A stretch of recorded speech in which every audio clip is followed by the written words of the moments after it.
What's up, you guys? It's MC Sher Khan. Today we're going to be talking about sound. And we're going to be talking about sound in a linguistic context, the phonetic aspect of sounds. And I just want to preface this chapter by saying that we are going to take a lot of the information that we talk about from Mary Oliver's A Poetry Handbook. And as far as I know, she wasn't a linguistics major or anything like that. So she drastically, blatantly simplifies a lot of the linguistics that are associated with what I'm going to be talking about in the next part. So before some linguistics major gets on my ass about how it's not right, let me just say, for our purposes as MCs, as poets, this simplified version is just fine. Actually, it's probably way more detailed than we ever need to get. So, no need to get on my ass about any of the inaccuracies. What we're going over is completely fine for our purposes. Anyway, what I wanted to talk about was a little poem called Rain, just to start with. And what I wanted to make clear here, what I wanted to use this poem as a backdrop for us to start going over the later stuff, is that whenever you write anything, you have an essence that you want to communicate. You have some kind of thesis statement, right, that you want to communicate. You have some kind of point that you want to let your audience know.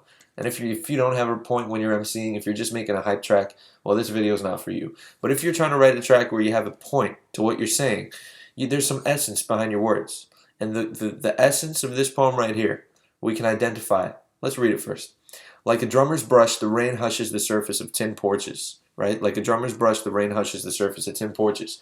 The essence, the point behind that poem is simple. It's just Emmanuel de Pascal trying to put the sound of rain in words. That's it. He's trying to appreciate the beauty of the sound of rain in words. And he does so pretty masterfully. So he uses as many devices. The more devices that you use that are available to you, the stronger your piece is going to be. Not always, but for the most part. Most rappers don't even use any devices aside from like a simile here or there, a punchline. So if you use devices, your essence, what you're trying to communicate, is going to be super strong, way stronger than if you don't. So this guy uses a simile to kind of highlight how the sound of rain sounds. It sounds like a drummer's brush, which has like a SH sound. But that's not all he does. What I find amazing about this poem is how he uses sound, the sound of words, in order to highlight his point about the sound of rain, right? This is pretty mind-blowing to me. He uses continual SH sounds. He uses continual S sounds. This soft C mimics an S sound. Porches, that CH is a callback to that SH sound. Porches ends with that S. Even the fact that it ends with an S right before it's punctuated highlights even more how these sounds are intentional.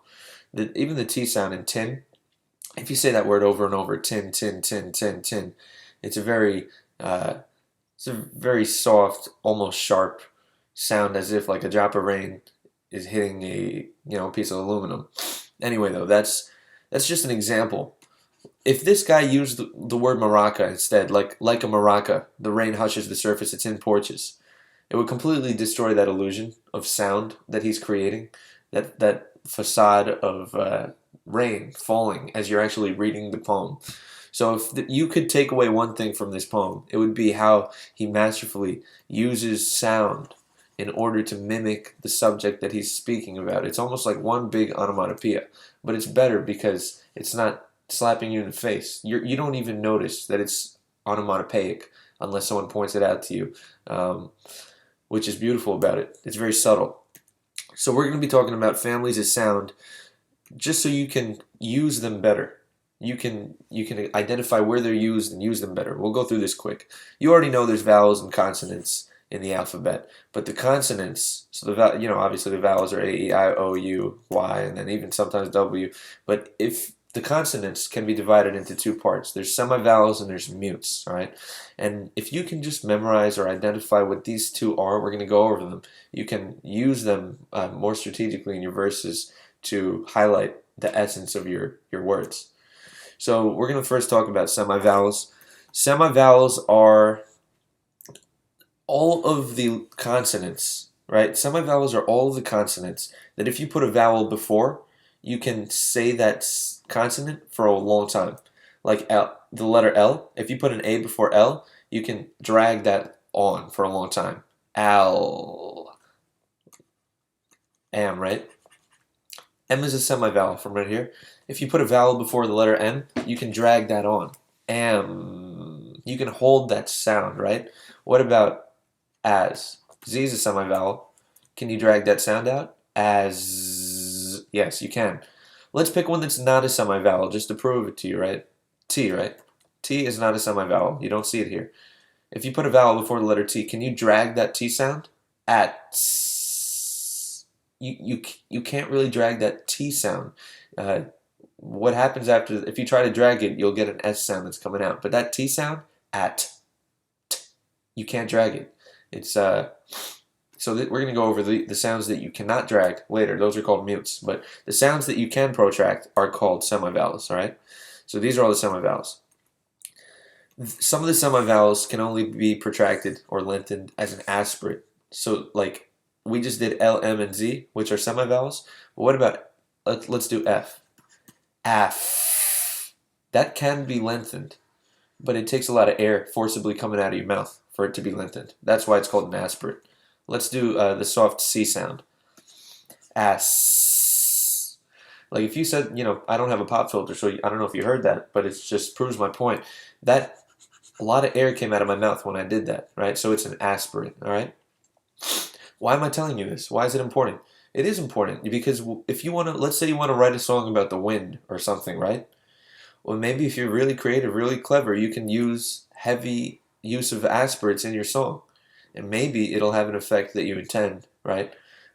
You'll see later on when I describe to you other uses of this. So an aspirate's a strong breath.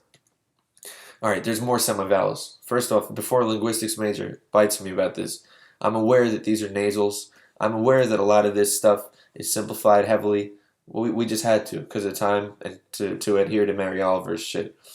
But anyway, 4 of the semivowels, we're still talking about semivowels. 4 of them are called liquids, all right? L, M, N, and R because they sound very fluid, right?